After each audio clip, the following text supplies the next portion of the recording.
Soya chunks biryani. Soya ಕಾಳುಗಳಿಂದ soya ಚಂಕ್ಸ್ನ ತಯಾರು ಮಾಡ್ತಾರೆ. ಇದು ಆರೋಗ್ಯಕ್ಕೆ ತುಂಬ ಒಳ್ಳೆಯದು ಮತ್ತು ಹೈ ಪ್ರೋಟೀನ್ಗಳನ್ನ ಹೊಂದಿರುತ್ತೆ. ನಾವು ವಾರಕ್ಕೊಮ್ಮೆ ಈ ಸೋಯಾ ಚಂಕ್ಸ್ ರೆಸಿಪಿನ ಮಾಡಿಕೊಂಡು ತಿನ್ಬೋದು. ಪ್ರತಿದಿನ ತಿನ್ನಬಾರ್ದು, ಆರೋಗ್ಯಕ್ಕೆ ಒಳ್ಳೆಯದಲ್ಲ.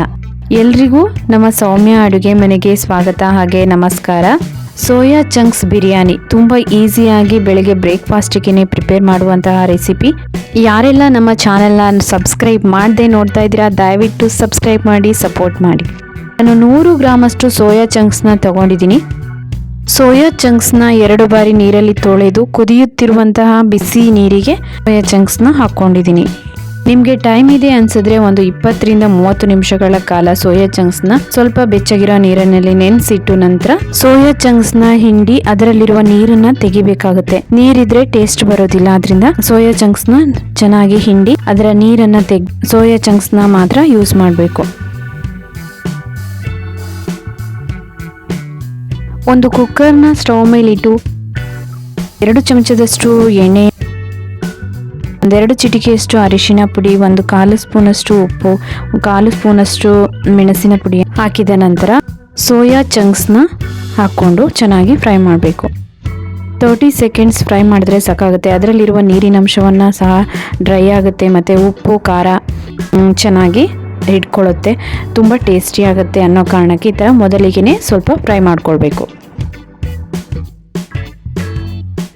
ಫ್ರೈ ಆದ ನಂತರ ಸೋಯಾ ಚಂಕ್ಸ್ನ ಒಂದು ತಟ್ಟೆಗೆ ತೆಗೆದಿಟ್ಕೋಬೇಕು. ಅದೇ ಕುಕ್ಕರ್ಗೆ ನಾನು 3-4 ಸ್ಪೂನಷ್ಟು ಎಣ್ಣೆಯನ್ನು ಹಾಕ್ಕೊಂಡು 4-5 ಲವಂಗ, 2-3 ಪೀಸ್ ಚಕ್ಕೆ ಹಾಗೆ 1 ಏಲಕ್ಕಿಯನ್ನು ಹಾಕ್ಕೊಂಡಿದ್ದೀನಿ. ಮತ್ತು 1 ದೊಡ್ಡ ಈರುಳ್ಳಿಯನ್ನು ಸಣ್ಣದಾಗಿ ಕಟ್ ಮಾಡಿಕೊಂಡು ಈ ಒಗ್ಗರಣೆಗೆ ಸೇರಿಸ್ಕೊಳ್ತಾ ಇದ್ದೀನಿ. ಈರುಳ್ಳಿ ಸ್ವಲ್ಪ ಫ್ರೈ ಆಗಬೇಕು. ಸ್ವಲ್ಪ ಕಲರ್ ಚೇಂಜ್ ಆಗ್ತಾ ಇದ್ದ ಹಾಗೆಯೇ 1 ಟೊಮೊಟೊವನ್ನು ಸಣ್ಣದಾಗಿ ಕಟ್ ಮಾಡಿಕೊಂಡು ಇದಕ್ಕೆ ಹಾಕಿ ಫ್ರೈ ಮಾಡಬೇಕು.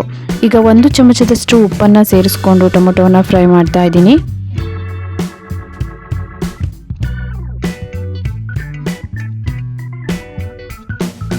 ತೊಳೆದಿಟ್ಕೊಂಡಂತಹ ಸ್ವಲ್ಪ ಕರಿಬೇವಿನ ಎಲೆಗಳನ್ನ ಸೇರಿಸ್ಕೊಳ್ತಾ ಇದ್ದೀನಿ.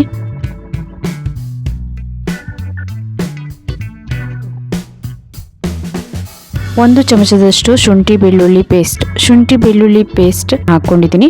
1/2 ಚಮಚದಷ್ಟು ಖಾರದ ಪುಡಿ, 1/2 ಚಮಚದಷ್ಟು ಗರಂ ಮಸಾಲ, 1/2 ಚಮಚದಷ್ಟು ಬಿರಿಯಾನಿ ಪೌಡರ್ನ ಸೇರಿಸ್ಕೊಳ್ತಾ ಇದ್ದೀನಿ. ಖಾರದ ಪುಡಿಯನ್ನು ನೀವು ಆಪ್ಷನಲ್, ಖಾರ ಬೇಕಂದರೆ ಮಾತ್ರ ಹಾಕ್ಕೊಳ್ಬೇಕು. ನಾನು ಹಸಿಮೆಣಸಿನಕಾಯಿ ಏನು ಹಾಕ್ಕೊಂಡಿಲ್ಲ, ಆದ್ದರಿಂದ 1/2 ಚಮಚದಷ್ಟು ಖಾರದ ಪುಡಿಯನ್ನು ಸೇರಿಸ್ಕೊಂಡಿದ್ದೀನಿ. ಸ್ವಲ್ಪ ಪುದೀನ ಎಲೆಗಳನ್ನ ತೊಳೆದು ಒಗ್ಗರಣೆಗೆ ಹಾಕ್ಕೊಳ್ತಾ ಇದ್ದೀನಿ. 2 ಚಿಟಿಕೆಯಷ್ಟು ಅರಿಶಿನ ಪುಡಿಯನ್ನು ಸೇರಿಸ್ಕೊಳ್ತಾ ಇದ್ದೀನಿ.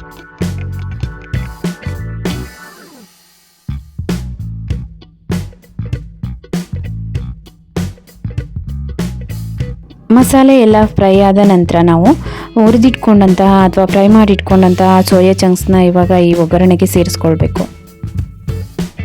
1 ನಿಮಿಷಗಳ ಕಾಲ ಸೋಯಾ ಚಂಕ್ಸ್ನ ಈ ಒಗ್ಗರಣೆಯಲ್ಲಿ ಫ್ರೈ ಮಾಡಿಕೊಂಡು ನಂತರ ನಾವು ತೊಳೆದಿಟ್ಕೊಂಡಂತಹ ಅಕ್ಕಿಯನ್ನು ಸೇರಿಸ್ಕೋಬೇಕು.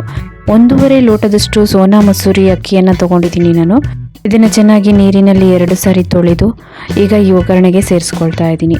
ಈ ಒಗ್ಗರಣೆಯಲ್ಲಿ ಅಕ್ಕಿಯನ್ನು ಫ್ರೈ ಮಾಡೋದ್ರಿಂದ ಬಿರಿಯಾನಿ ಉದ್ರಾಗಿ ಬರುತ್ತೆ. ಯಾವುದೇ ರೈಸ್ ಬಾತ್ ಆದರೂ ಅಷ್ಟೇ, ನೀವು ಈ ಥರ ಒಗ್ಗರಣೆಗೆ ಅಕ್ಕಿಯನ್ನು ಸೇರಿಸ್ಕೊಂಡು ಮಿಕ್ಸ್ ಮಾಡಿಕೊಂಡು ಅದು ಎಣ್ಣೆ ಬಿಡುವವರೆಗೆ ಬಿಟ್ಟರೆ ರೈಸ್ ಉದ್ರಾಗಿರುತ್ತೆ. ರೈಸನ್ನು ಬೇಕಾದರೂ ಯೂಸ್ ಮಾಡ್ಬೋದು. ನಾನು ಸೋನಾ ಮಸೂರಿ ರೈಸನ್ನು ಯೂಸ್ ಮಾಡಿದ್ದೀನಿ. 1 ನಿಮಿಷಗಳ ನಂತರ ನೀವು 1.5 ಗ್ಲಾಸ್ ಅಕ್ಕಿಯನ್ನು ತೊಗೊಂಡಿದ್ದೀರಾ, ಅದಕ್ಕೆ ಕರೆಕ್ಟಾಗಿ 3.5 ಗ್ಲಾಸಷ್ಟು ನೀರನ್ನು ಹಾಕ್ಕೋಬೇಕಾಗುತ್ತೆ. ನಾನು 3.5 ಲೋಟದಷ್ಟು ನೀರನ್ನು ಸೇರಿಸ್ಕೊಳ್ತಾ ಇದ್ದೀನಿ ಈ ಒಗ್ಗರಣೆಗೆ.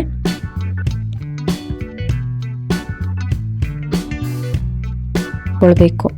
ತಕ್ಷಣವೇ ಕುದಿಯುತ್ತೆ ಮತ್ತು ರುಚಿ ಹೋಗೋದಿಲ್ಲ. ಆದ್ದರಿಂದ ಮತ್ತೆ ಅದು ತಣ್ಣಗಾಗಿ ಬಿಸಿ ಆಗೋದು ಅಂದರೆ ಟೇಸ್ಟ್ ಹೋಗ್ಬಿಡುತ್ತೆ. ಆದ್ದರಿಂದ ನೀವು ಬಿಸಿ ನೀರನ್ನು ಹಾಕ್ಕೊಂಡ್ರೆ ಟೇಸ್ಟ್ ಚೆನ್ನಾಗಿರುತ್ತೆ.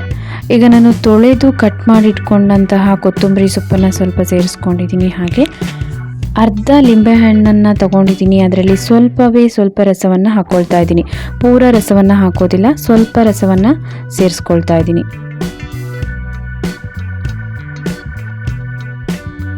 ಮೇಥಿ ನೀವು ಇದನ್ನು ಆಪ್ಷನಲ್ ಬೇಕಿದ್ರೆ ಹಾಕ್ಕೊಳ್ಬೋದು, ಬೇಡ ಅಂದರೆ ಬಿಡ್ಬೋದು. ಇದು ಟೇಸ್ಟ್ ಚೆನ್ನಾಗಿರುತ್ತೆ, ಫ್ಲೇವರು ಚೆನ್ನಾಗಿರುತ್ತೆ. ಆದ್ದರಿಂದ ನಾನು ರೈಸ್ ಬಾತ್, ಬಿರಿಯಾನಿ ಏನೇ ಈ ಥರದ ಐಟಮ್ ಮಾಡಿದ್ರೂ ಚೆನ್ನಾಗಿರುತ್ತೆ ಅಂತ ಸ್ವಲ್ಪ ಸೇರಿಸ್ಕೊಳ್ತೀನಿ. ಈಗ 1 ಚಮಚದಷ್ಟು ಉಪ್ಪನ್ನು ಹಾಕ್ಕೊಳ್ತಾ ಇದ್ದೀನಿ. ಈಗ ನೋಡಿ ಕುದಿಲಿಕ್ಕೆ ಶುರುವಾಯಿತು. ರುಚಿಗೆ ತಕ್ಕಷ್ಟು ಉಪ್ಪನ್ನು ಹಾಕ್ಕೊಳ್ಳಿ. ಉಪ್ಪನ್ನು ಟೇಸ್ಟ್ ಮಾಡಿ ನೋಡಿ, ರುಚಿ ಹೇಗಿದೆ ಅಂತ ನೋಡಿ. ರುಚಿಗೆ ಎಷ್ಟು ಬೇಕೋ ಅಷ್ಟು ಮಾತ್ರ ಉಪ್ಪನ್ನು ಸೇರಿಸ್ಕೋಬೇಕು. ಈಗ ನಾನು ಚೆನ್ನಾಗಿ ಕುದಿ ಬಂದ ನಂತರ ಕುಕ್ಕರ್ ಮುಚ್ಚಳವನ್ನು ಮುಚ್ಚಿ 2 ವಿಷಲ್ ಕೂಗಿಸ್ಕೊಳ್ತೀನಿ. 2 ವಿಷಲ್ ಆದ ನಂತರ ನಾನು 10 ನಿಮಿಷಗಳ ಕಾಲ ಬಿಟ್ಟು ಕುಕ್ಕರ್ ಮುಚ್ಚಳವನ್ನು ಓಪನ್ ಮಾಡ್ತಾ ಇದ್ದೀನಿ. ನೀವು ಬೇಗನೆ ಆಗಬೇಕು ಅಂದರೆ 3 ವಿಷಲ್ ಮಾಡ್ಕೊಳ್ಬೇಕಾಗುತ್ತೆ. ರುಚಿಯಾಗಿರೋ ಆರೋಗ್ಯಕರವಾಗಿರುವಂತಹ ಸೋಯಾ ಚಂಕ್ಸ್ ಬಿರಿಯಾನಿ ರೆಸಿಪಿನ ನಾನು ನಿಮಗೆ ಶೇರ್ ಮಾಡಿದ್ದೀನಿ. ನಿಮಗೆಲ್ಲ ಈ ರೆಸಿಪಿ ಇಷ್ಟ ಆಯಿತು ಅಂತ ಅಂದ್ಕೊಳ್ತೀನಿ. ಈ ರೆಸಿಪಿ ಇಷ್ಟ ಆದರೆ ನಿಮ್ಮ ಫ್ರೆಂಡ್ಸಿಗೆಲ್ಲ ಈ ವಿಡಿಯೋನ ಶೇರ್ ಮಾಡಿ. ಹಾಗೆ ನನ್ನ ಚಾನಲ್ನ ಸಬ್ಸ್ಕ್ರೈಬ್ ಮಾಡದೇ ಇದ್ದರೆ ಸಬ್ಸ್ಕ್ರೈಬ್ ಮಾಡ್ಕೊಳ್ಳಿ. ನಿಮ್ಮ ಫ್ರೆಂಡ್ಸಿಗೂ ಹೇಳಿ ಸಬ್ಸ್ಕ್ರೈಬ್ ಮಾಡ್ಕೊಳ್ಳೋದಕ್ಕೆ. ನನ್ನ ಈ ವಿಡಿಯೋ ನೋಡಿದ್ದಕ್ಕಾಗಿ ಎಲ್ಲರಿಗೂ ಧನ್ಯವಾದಗಳು.